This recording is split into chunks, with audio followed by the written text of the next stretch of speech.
everyone, welcome back to my channel. Today I am 31 weeks and 1 day pregnant, so I am going to take you through my 30th week of pregnancy and just share any updates, any little changes that have been going on. There's really not too much changed since last week, but there are a couple little things that I'm going to share with you now. First of all, I did fly home from Las Vegas back to New York, and we must have had some sort of incredible tailwind or something, because it could be up to like a 5-hour long flight, but this flight was only around 3 hours and 40 minutes, so it was really easy. I am urinating frequently anyway, so anytime I got up to use the restroom, it's a great opportunity to stretch your legs, stretch your back, get your blood flowing, which is something I would definitely recommend you do every hour if you're flying, or even if you're just sitting down for a long time in general at work, on a train, on a bus, whatever. Make sure you're getting up and getting the blood flowing at least once an hour, every hour and a half, and it feels really, really good to do that too. One thing I haven't talked about yet, but that has been happening for the past like 2 weeks or so, is that I'm really starting to notice my veins. And I kind of feel like they come and go in like prominence. I mostly see them like kind of on my chest and like in my boobs, and they're like really like bluish green. And sometimes I'll see them along my belly too, and we will be doing a bump update at the end of this video. I think the reason for seeing my veins way more prominently, I think even sometimes on my wrists and hands and stuff, is because at this point in your pregnancy, your body has produced up to 50% more blood, which is absolutely wild to me. Like, how can the body even create 50% more blood? But that's how much more blood is pumping through your veins to help your baby, go to your baby, and all of that stuff. So that's the reason you might, if you're anything like me, see your veins a little bit more, and I'm definitely seeing my veins way more intensely. That's also the reason why you may have a little bit of a lower or higher blood pressure. It's one of the reasons you may be a little bit more short of breath and a little bit more tired. So all of that stuff is totally normal, and it just has to do with the extra blood flow that your body is creating and that's circulating through your veins. I have, as I said last week, been experiencing Braxton Hicks contractions. They are not painful, they are not regular. I feel them the most when I'm laying down on my back. I try not to lay down on my back a lot. You're really not supposed to at this point, because the pressure from your growing uterus and growing baby can lay on some of your veins, and it can interrupt your blood flow or make your blood flow less ideal. So, but you know, every once in a while, if you just kind of need to relax and like lay down on your back, or you're in a reclining chair, it's obviously not a big deal. So whenever I'm doing that, that's when I feel the Braxton Hicks contractions, which I described last week as feels like you're being deflated, like everything, air, organs, blood, whatever, everything is just leaving your body, and you feel that pressure of the baby and your uterus up against your skin. So you feel that internally and you feel it externally, where if you're touching your belly, it feels really, really firm. So I have still been experiencing those, but like I said, they're not painful and they're not regular. That's how you know that they're Braxton Hicks, and they're totally normal. I think every single woman gets them. It's just a matter of how much you feel them.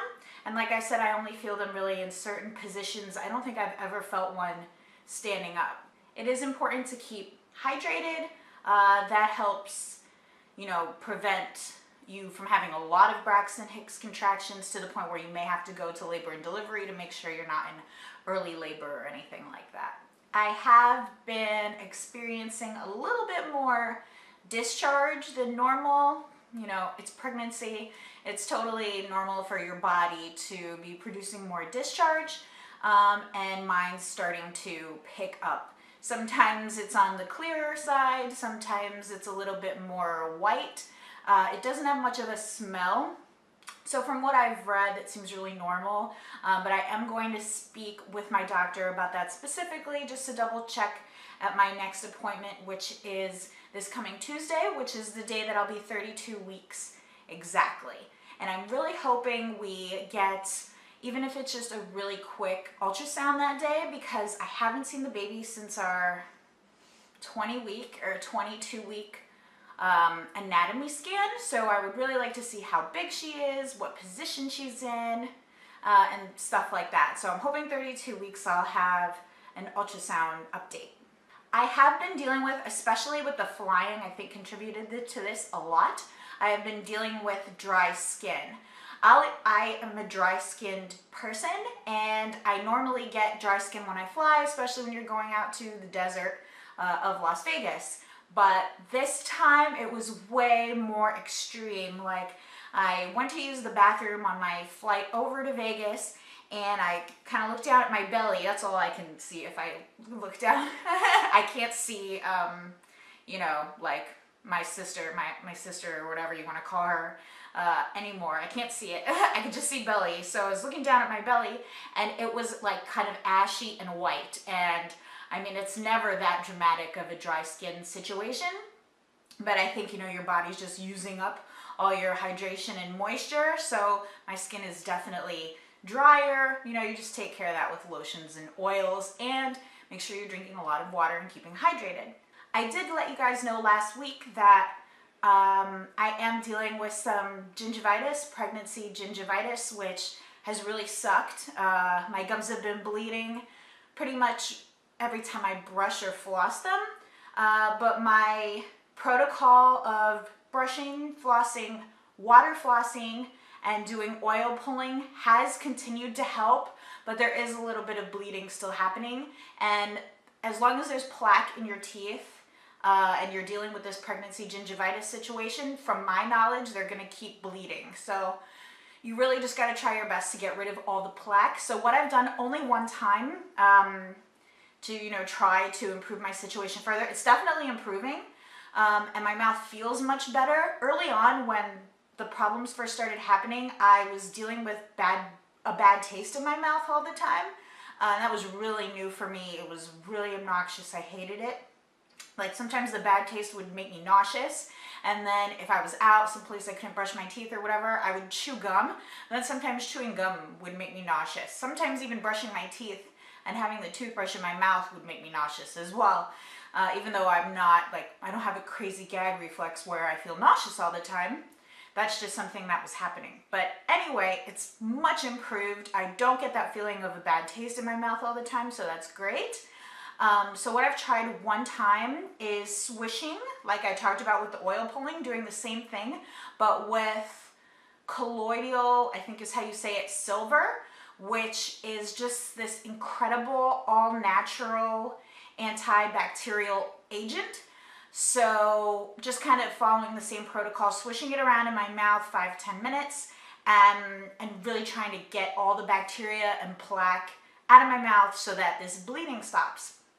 If you're struggling with pregnancy gingivitis, just know that one, it's normal, but two, if you start experiencing pain, or if you notice your gums kind of receding, going away from your teeth, and you're noticing more and more tooth being exposed, that's when I would bite the bullet and go see a dentist, because the problem is getting too much out of control, and you don't want to deal with tooth decay, tooth loss because of these issues, which are preventable. So my gums have not been receding. They're not overly red. Sometimes they're a little more red than others, but for the most part they're pink. It's just the bleeding when I'm brushing. So I'm hoping that I'm in pretty good shape, not perfect shape, and I'm, you know, doing all this stuff to try to really get my teeth as healthy as possible. My weight is still at a 180 pounds, between 100 and 181 pounds. So that would make my total weight gain so far for this pregnancy at about 18 or so pounds. I was anywhere between 160 to 165, probably, if I'm being honest, closer to the 165 side of things when I started this pregnancy. So I know it's still not a lot of weight gain, but my, you know, baby is perfectly fine, so that's all that matters to me. Okay, I'm not sure where I was. I had to pause because plumber for that toilet situation I told you about like 2 weeks ago was finally here, and it should finally be all fixed. Yay! In addition to that, we have this clanking that happens at night when the heat's on. We hear it really, of course, we hear it the most clearly from our bedroom. But it doesn't seem as bad during the day for whatever reason. And of course, we have the guy listen to that, but he can hardly hear the noise. And yet it has been keeping me up at night and driving me crazy. I actually woke up 5:30 in the morning and like cried about it because you know you're hormonal and everything, and you're just so frustrated and you can't sleep. And then to have a sound, you know, keeping you up, and we're in this nice house, and yet we have a master bedroom we can't sleep in. So anyway, hopefully I'll have a better update on that next week. But yeah, my weight. So 18 pounds so far, you know, thinking about it, with anywhere from 6 to 9-ish, could be 10, 6 to 10 weeks, could be 11, 6 to 11 weeks to go, saying anywhere between 37 to 42 weeks, you know, we could have this baby. And I'm at 18 pounds so far, so, and this is going to be where she's growing the most, weight-wise, so, you know, I think I'm on pretty good track with the weight thing. I will say, I don't have many products to share this week, it's just all the same stuff. My pregnancy pillow, I have to give that another shout out. It really does help me maintain a comfortable position while I'm asleep, and I've been really enjoying these Kind bars a lot, especially in the morning when it is harder for me to have an appetite and eat something. This flavor, caramel almond and sea salt, is by far the best. I mean, I'm already thinking like, I want my daughter to believe like this is what candy is, you know what I mean? So, you know, obviously years from now when she's eating solid foods like this is gonna be like dessert for her. That's my plan. I'll trick her for as long as possible. I mean, it is like a dessert. It's really yummy. The caramel's really good. A little bit of sea salt's delicious. So, been loving these. While on the topic of products, I'll just quickly say, like I said, my pregnancy pillow has been a lifesaver. The Kind bars are really great, and my Tums are still a lifesaver. The heartburn is still really bad. There was one night when we were away that I didn't have my Tums handy, and I woke up in the night with heartburn, and it just kept getting worse and worse, and it was getting to the point where I thought I was gonna vomit or have really bad reflux. I went and got a trash pail to put next to the bed, and then my fiance went and he rummaged around and he finally found some Tums, and when I took them, you know, a short while later I was sleeping like a baby. So the Tums really make a huge difference. Going back to the baby, I have my notes down here, so that's why you see me looking on these adorable sticky notes. Aren't they so pretty? Those are from AliExpress. I do have a video where I showed the haul that I got them in, if you are curious. Anyways, the baby is moving a lot. Just yesterday, actually, for the first time, I kind of felt her highest kicks sort of up here, and those hurt. She hasn't really been hurting me too much, but those, it's not like pain, but it's like a, oh damn, you know, like it stops you from what you're doing. For the most part, I feel her when I'm relaxed. I think that's, you know, when you're moving around and you're distracted, there can be a lot of little movements that you don't necessarily feel, so you feel them a whole lot more when you're relaxing. And from what I've read, and of course, just remember that, you know, I'm not a professional, I don't know everything about babies or being pregnant by any means, I'm just sharing my experience, what I've learned, and what I'm going through. But from what I've read, the babies are more active when you're at rest, and when you're up and moving around, it's kind of like, you know, like the swings that put baby to sleep, and it's like a nice rhythm for the baby to like fall asleep or be more calm to. But when you're at rest, that's when the baby is moving a bit more. I don't know if that's true for everybody, or if it's just a reason we put to the fact that we feel it more when we're at rest. Either way, I feel it way more when I'm at rest. I'm not counting kicks or anything. I know, or I've read that some doctors say to do it. My doctor has not told me to do it.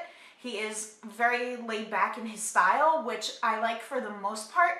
But he'll just ask me every appointment, you know, you feeling the baby? And I'm like, yeah. And he's like, okay, great. There have been times where I was like, I don't know, I haven't seemed to feel the baby for a while. So I will lay down on my left side. I think one time I did the thing where I drank some juice beforehand.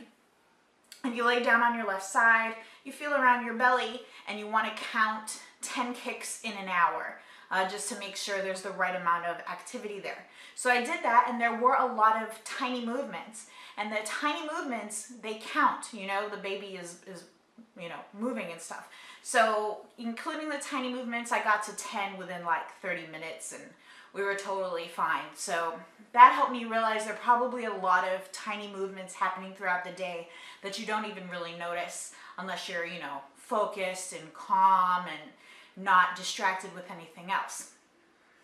But yeah, the baby moves a lot. She seems to switch position a lot. Sometimes I feel her, like I said, just yesterday, we're getting up into the rib area. Sometimes I feel her lower in the more pelvis area. So I think she's still flipping around and swimming from top to bottom.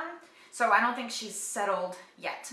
Food-wise, I have been craving cereal, which I like cereal, but I've never been like a big cereal person. So that was an interesting new kind of craving that I had. So I picked up some like Chex and some like Raisin Bran cereal that I just have with 2% milk. And that's a really nice snack. And on the food front, no other major developments. And that's kind of it for this update.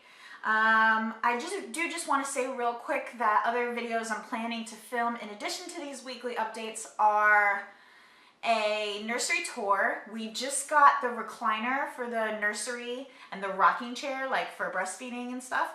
We just got the chair in today, so that was a huge piece of the room that we finally now have. And, you know, I want to do a little bit more organization because right now, like, some of her stuff is just kind of on the floor waiting to be hung up or waiting to be put in its final place. So I got to get that done over the course of this week. And then I think the nursery will almost be ready for a nursery tour video. So I definitely want to do a nursery tour video. My hospital bag, I want to get ready within the next 2 weeks. I am going to be taking the hospital where I'm pretty sure I'm going to deliver at. There are 2 hospitals that I could potentially deliver at.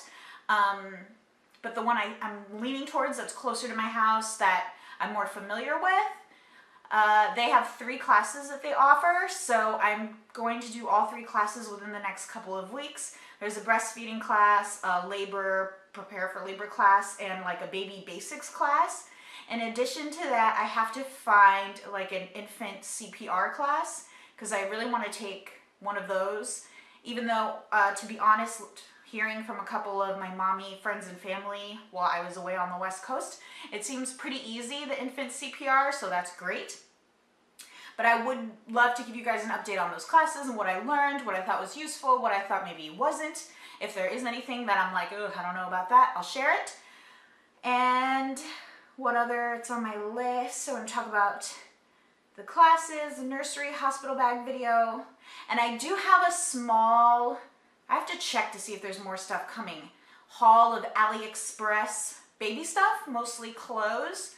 I personally do not, I'm washing every new baby piece of clothing that I get anyway, and a lot of the clothes you see at Carter's and Oshkosh or wherever else you're going to buy clothes from are made in the exact same places as those AliExpress clothes. So I personally, unless there appears to be something wrong with it or a weird smell or I see a weird material on the label, like I don't really have much of a problem trying out some AliExpress clothes just to save some money, and there were a lot of really cute ones.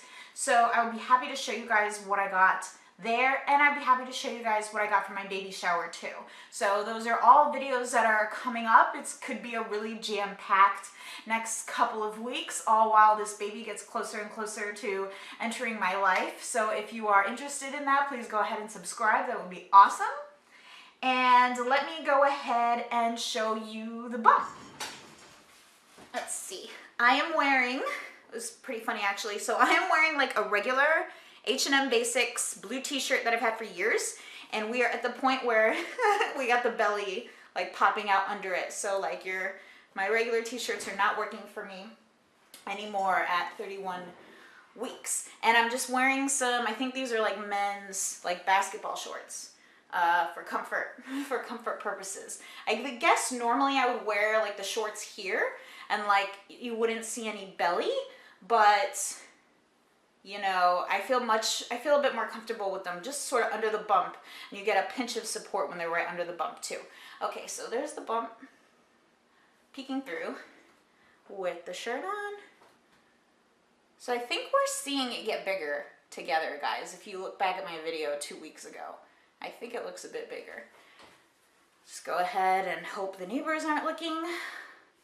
I have a little flanks. I kind of wish, you know, any weight I gain is fine and great. I just kind of wish it was being gained here and not on my flanks. But there we go. Just do a quick 360. And like I said, my belly is not popping out. I don't know if it will. Does it always happen? Did it happen for you? Like, do you expect yours to? Please let me know. I don't know if mine will pop.